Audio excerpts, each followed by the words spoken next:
নাটোরের সিংড়ায় নিজ বাড়ি থেকে রফিকুল ইসলাম নামের এক মাছ ব্যবসায়ীর গলাকাটা লাশ উদ্ধার করেছে পুলিশ। সোমবার রাতে উপজেলার ইটালি ইউনিয়নের বিষ্ণুপুর গ্রামে এই ঘটনা ঘটে। নিহত ব্যক্তির নাম রফিকুল ইসলাম। তিনি উপজেলার একই গ্রামের কেরাম আলীর ছেলে এবং পেশায় পোনা মাছ ব্যবসায়ী ছিলেন।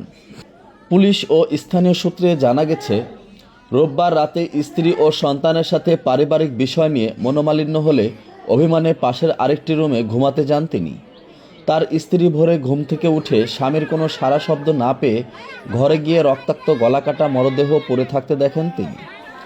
এ সময় তার চিৎকারে আশপাশের লোকজন ছুটে আসেন। পরে পুলিশ খবর পেয়ে ঘটনাস্থলে এসে মরদেহ উদ্ধার করেন।